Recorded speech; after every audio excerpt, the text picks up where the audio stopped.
Abram em Atos capítulo 3.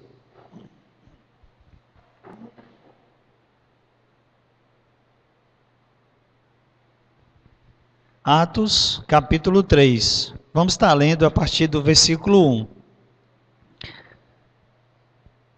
Paulo, ele diz que as más conversações, elas corrompem os bons costumes. Tem um ditado popular que fala: me diz com quem tu andas, e eu direis quem tu és. Pessoas influenciam outras por meio dos seus relacionamentos, por meio de convivência uma com as outras. Podem ser uma influência positiva ou podem ser uma influência negativa. Nos últimos 2 domingos, esse não foi o intuito do Robson nem do Marcos, mas eles usaram aqui exemplo de homens que influenciaram muito na sua época. Por exemplo, Daniel, que Robson usou na sua última mensagem. Ele foi um homem que influenciou muitas pessoas na sua época, inclusive reis. Marcos também falou da conversão de Mateus, Levi. E quem foi que influenciou Mateus, Levi? Jesus. Ele foi o agente influenciador na vida de Mateus. E não só na vida de Mateus, na minha vida, na sua vida, na vida de milhares de pessoas, tanto naquela época como na época de hoje. Hoje eu gostaria de pegar o exemplo de 2 homens que fizeram parte do grupo de 12 de Jesus e que nós pudéssemos observar que esses homens que estiveram com Jesus, eles influenciaram a muitos. Mas o que levou eles a influenciarem a muitas pessoas? Porque na verdade Jesus escolhe um grupo de 12 pessoas, e aí por meio da convivência, por meio do relacionamento, ele influencia esses homens, e esses homens mudam de vida e passam a influenciar outros através das suas vidas. E é isso que eu gostaria de falar nessa manhã. E eu gostaria que nós pudéssemos ler o texto e observar o exemplo de Pedro e João e percebermos o que eles fizeram para influenciar tantas pessoas na sua época. Vamos ler esse texto. Na verdade, nós vamos ler uma parte sequencial, depois vamos estar salteando alguns versículos. Eu vou estar citando e, por favor, me acompanhe. Capítulo 3, versículo 1. Certo dia, Pedro e João estavam subindo ao templo na hora da oração, às 3 horas da tarde. Estavam sendo levados para a porta do templo, chamado Formosa, um aleijado de nascença, que ali era colocado todos os dias para pedir esmolas aos que entravam no templo. Vendo que Pedro e João iam entrando no pátio do templo, pediu-lhes esmola. Pedro e João olharam bem para ele, e então Pedro disse: olhe para nós. O homem olhou para eles com atenção, esperando receber deles alguma coisa. Disse Pedro: não temos prata nem ouro, mas o que tenho, isto lhe dou. Em nome de Jesus Cristo Nazareno, ande. Segurando pela mão direita, o ajudou a levantar-se, e imediatamente os pés e os tornozelos do homem ficaram firmes. Vamos para o versículo 10. Reconheceu que era ele o mesmo homem que costumava mendigar sentado à porta do templo, chamada Formosa. Todos ficaram perplexos e muito admirados com o que lhe tinha acontecido. Agora vamos passar para o versículo 19. Depois você pode ler o texto como um todo, capítulo 3 e 4. Arrependam-se, pois, e voltem-se para Deus. Isso é Pedro falando, para que os seus pecados sejam cancelados. Agora vamos para capítulo 4, versículo 1 e 2. Enquanto Pedro e João falavam ao povo, chegaram os sacerdotes, os capitães da guarda do templo e os saduceus. Eles estavam muito perturbados, porque os apóstolos estavam ensinando o povo e proclamando em Jesus ressurreição dos mortos. Versículo 7. Mandaram trazer Pedro e João, os sacerdotes, as autoridades religiosas, diante deles e começaram a interrogá-los. Com que poder ou em nome de quem vocês fizeram isso? Versículo 8. Então Pedro, cheio do Espírito Santo, disse: autoridades e líderes do povo, visto que hoje somos chamados para prestar conta de um ato de bondade em favor de um aleijado, sendo interrogado acerca de como ele foi curado, saibam os senhores e todo o povo de Israel, que por meio do nome de Jesus Cristo Nazareno. Vamos para o versículo 13. Vendo a coragem de Pedro e João, e percebendo que eram homens comuns e sem instrução, ficaram admirados e começaram e reconheceram que eles haviam estado com Jesus. Como podiam ver ali com eles o homem que fora curado, nada podiam dizer contra eles. E se nós continuarmos a ler o texto, nós vamos perceber que muitas pessoas, o texto diz que a quantidade de pessoas que começaram a crer, foram acrescentados a mais de 5.000 pessoas. Isso por causa da influência desses dois homens. A influência que eles realizaram coisas. Agora a pergunta é: o que esses homens tinham que fizeram com que eles influenciaram outros? E o texto diz que eles estavam cheios da presença de Jesus. É tanto que os sacerdotes, os líderes religiosos dizem: nós crucificamos Jesus, mas Jesus ainda continua pregando, falando, ensinando e fazendo milagres. E por que eles diziam isso?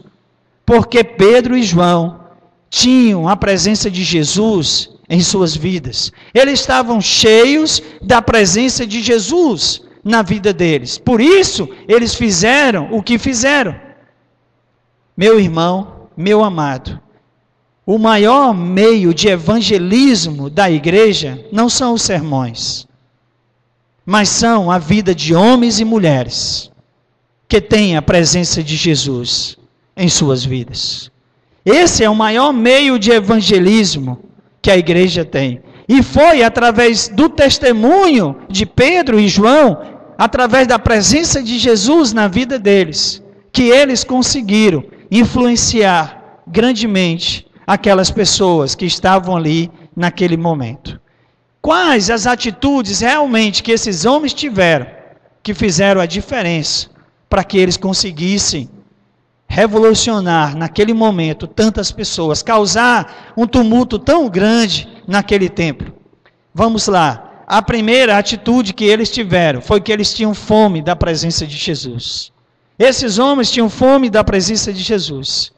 Os cristãos que investem tempo na presença de Jesus, eles nunca estão satisfeitos. Eles sempre estão querendo mais. Eles sempre estão querendo o melhor de Jesus. Eles sempre estão querendo estar próximos de Jesus, achegados a Jesus. Paulo fala em Romanos capítulo 12, versículo 3, que Deus deu a cada um a medida da fé.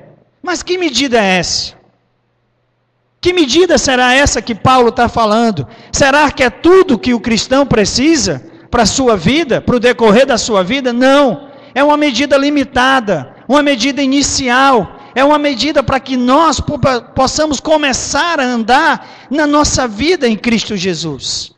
Mas o passar dos dias deve nos levar a querer ampliar essa medida em nossas vidas, para que nós possamos amadurecer espiritualmente. Não podemos ficar só com aquela medida inicial, só com aquela medida limitada, porque os que querem ficar com a medida limitada, com a medida inicial, são cristãos que querem de Jesus só o livramento do juízo final. São cristãos que querem de Jesus só que Jesus possa encher a vida deles de algo, mas não têm e não são satisfeitos, porque não têm a presença de Jesus de uma forma contínua em suas vidas. Precisamos buscar a presença de Jesus em nossas vidas de forma contínua e não nos conformarmos com a medida inicial. Muitas vezes, cristãos que são conformados com a medida inicial, querem dar a Jesus só 2 horas, dia de domingo. Uma oração resmungada por dia. Uma leitura vapt-vupt na Bíblia. São cristãos que tem medo de se aproximar de Jesus, que tem medo de entrar no quarto, de ouvir Jesus falar por meio da palavra, de falarem com Jesus por meio da oração, porque se fizerem isso, o Espírito Santo vai transformar as vidas deles a cada dia, e eles vão estar mais perto de Jesus, e talvez tenham que tomar atitudes que não querem tomar. E aí eles têm medo dessa aproximação, medo de estar na presença de Jesus. Mas não podemos ser assim. O desejo de Deus é que nós possamos nos encher da presença de Jesus em nossa vida. É isso que Paulo fala em Efésios, capítulo 4, a partir de versículo 11, ele diz que cada um possa chegar à medida da fé, o pleno conhecimento do Filho de Deus, o amadurecimento, a estatura da plenitude de Cristo. É o desejo de Deus nas nossas vidas. E como é que nós vamos buscar unidade na fé? Como é que nós vamos crescer, amadurecer na estatura de Cristo, se nós não estivermos perto de Cristo? Isso seria impossível. Não vamos conseguir fazer isso. Essa é a única maneira de amadurecer na vida cristã. Proximidade com Cristo. Não tem outra maneira de nós amadurecermos na vida cristã, se não for por meio de um relacionamento próximo, achegado, constante de Cristo em nossas vidas. Cristãos que são próximos de Jesus, falam sobre Deus, entram na dimensão espiritual com mais facilidade. Sempre pode contar algo do seu tempo com Cristo, do seu devocional, do seu investimento de tempo com Jesus, porque estão próximos de Jesus. Cristãos, a sós com Jesus, ficam mais bem preparados. Ficam mais bem preparados. Vejam aqui, quando o mendigo, o deficiente, como vocês queiram chamar, viram Pedro e João se aproximando, eles pediram deles esmola, porque era o costume dele pedir esmola. Mas o que foi que Pedro e João ofereceu para eles?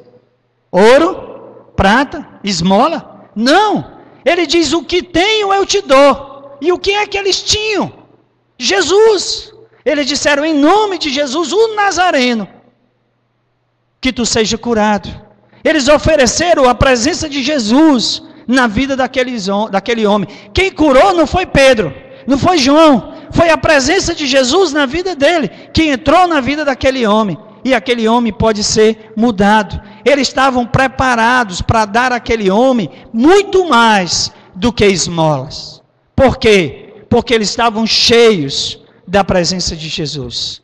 Porque eles eram pessoas que não se contentavam com um pouco da presença de Jesus. Eles queriam muito da presença de Jesus. E eles tinham o que dar para outras pessoas. E você, meu amado, e eu?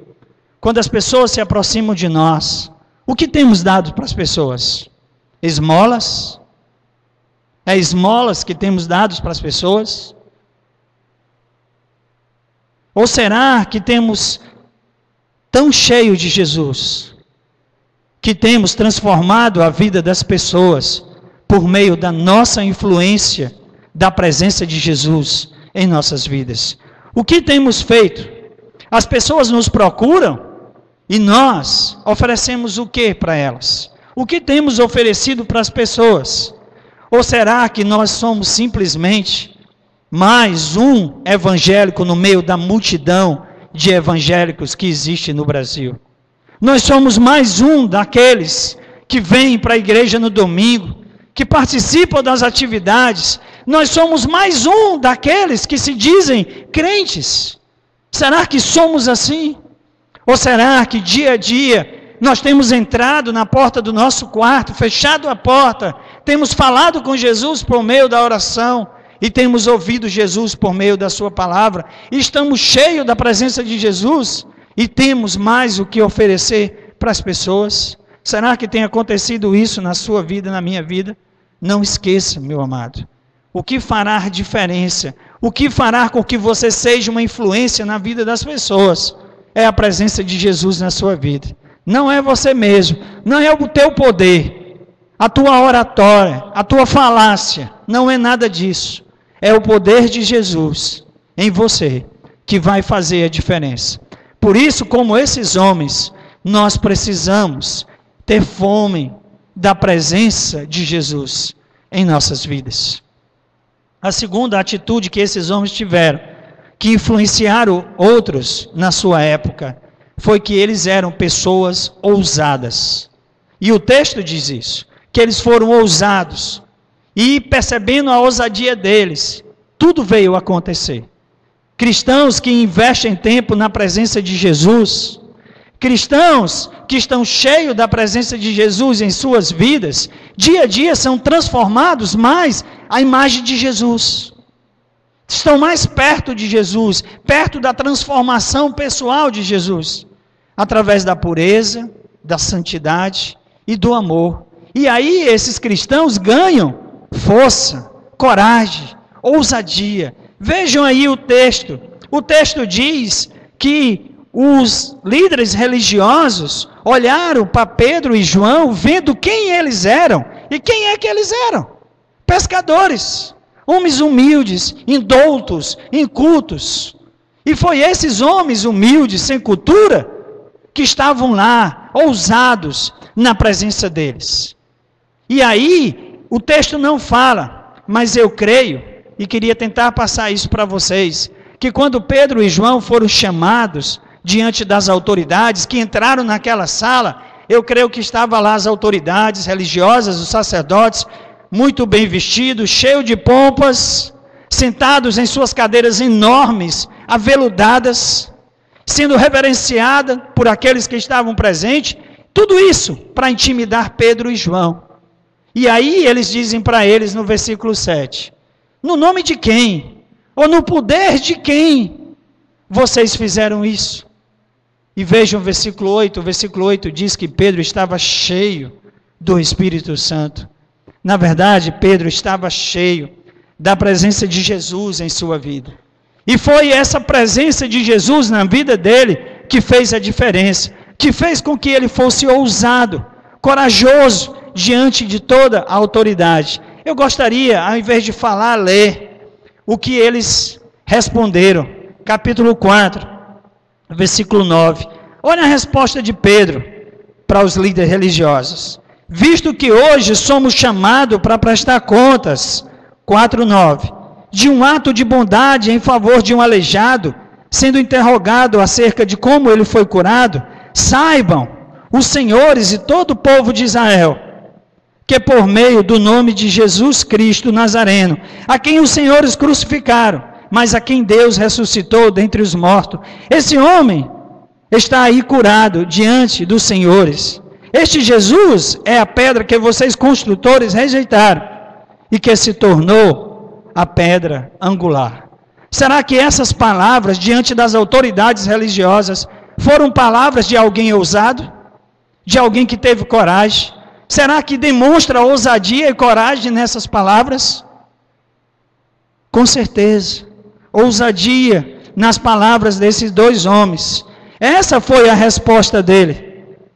Eles estavam sendo confrontados, perseguidos, mas eles não se atemorizaram, não se acovardaram diante das autoridades. Eles podiam ser presos novamente e até mortos, mas eles não levaram isso em consideração. Por quê?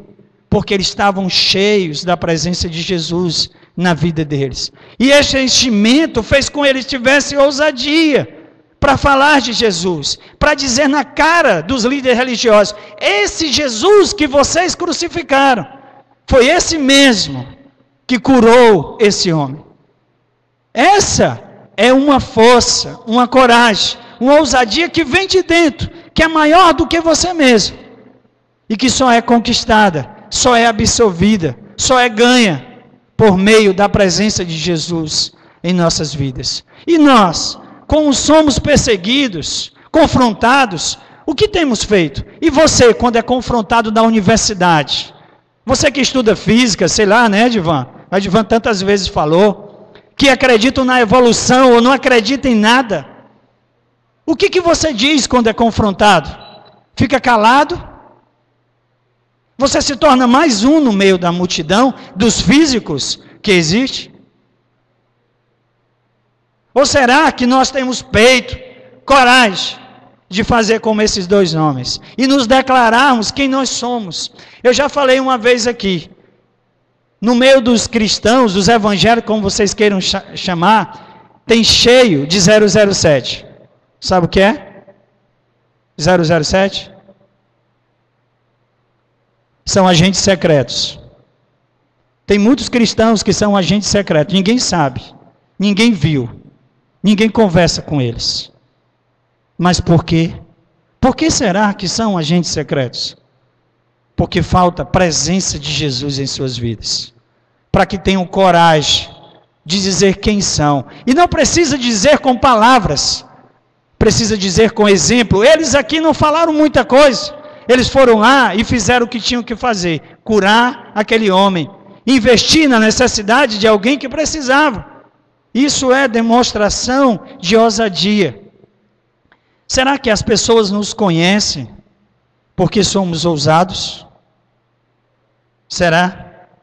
Será que nós temos a presença de Jesus em nossa vida, tem nos feito levar transformação para outras pessoas? Nós adquirimos respeito das pessoas porque somos, e eu não quero ofender aqui, advogados, engenheiros, arquitetos, professores universitários, funcionários públicos, funcionários de algumas forças armadas. É isso que as pessoas não conhecem? É por isso que as pessoas nos respeitam? É por isso que as pessoas se achegam a nós? Psicólogos, né? Psicólogos são bons que as pessoas se cheguem, porque querem ver as suas necessidades sendo satisfeitas. Mas é isso que faz com que as pessoas se aproximem de nós? Ou será porque temos a presença de Jesus em nossas vidas? E as pessoas necessitam de algo mais, que elas não encontram num advogado, não encontram num psicólogo, não encontram num funcionário público, e elas querem encontrar em você, porque você tem a presença de Jesus na sua vida? Será que tem sido assim com você? Precisamos fazer diferença no nosso meio. Aquele tema lá é multiplicar. E não vamos multiplicar se não tivermos a presença de Jesus em nossas vidas. Seremos apenas mais uma igreja que se reúne na Rua da Aurora, Antônio Basílio, como você queira, todos os domingos de manhã. Seremos mais uma.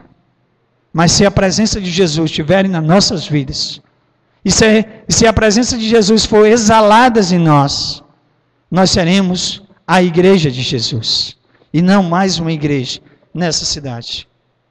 Esses homens, eles tiveram duas atitudes, que esse texto nos mostra. Outras atitudes, mas essas duas, causaram neles uma consequência, que o texto nos mostra. Sabe qual era a consequência? Eles tinham um sinal visível da presença de Jesus. Vamos ler o versículo 13 aí, por favor. Versículo 13.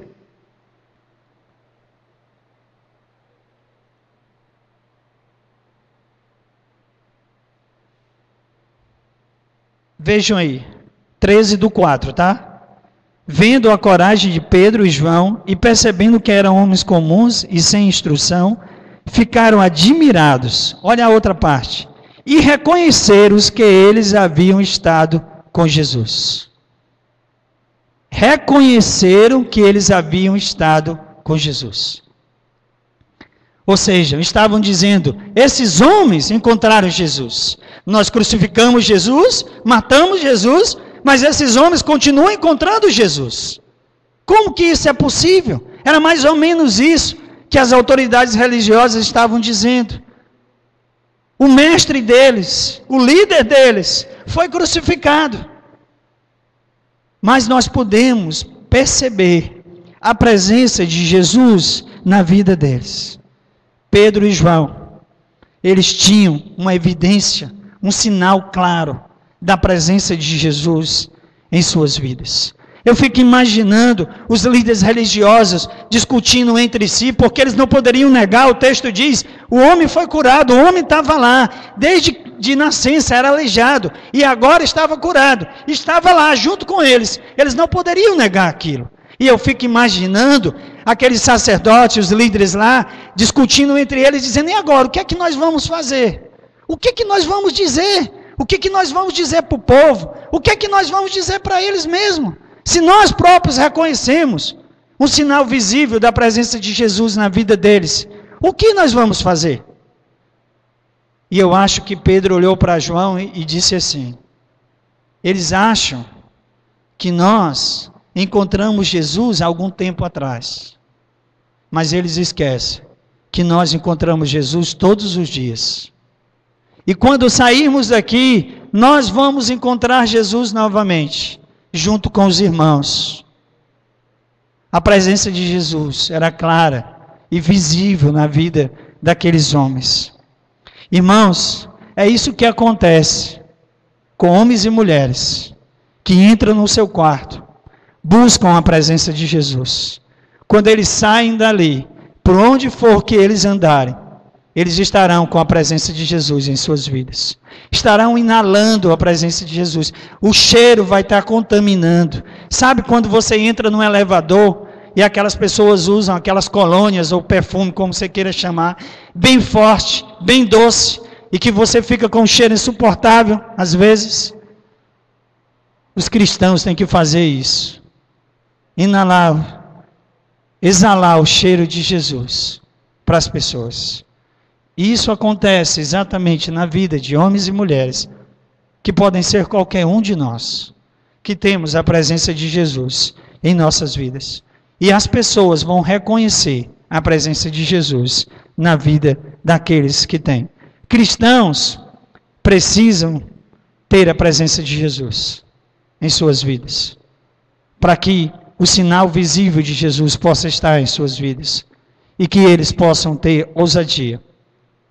As pessoas possam dizer de você e de mim: esses homens e essas mulheres estiveram com Jesus. E nós possamos ter um sinal claro de Jesus em nossas vidas. E ninguém possa dizer o contrário. Que Deus nos abençoe.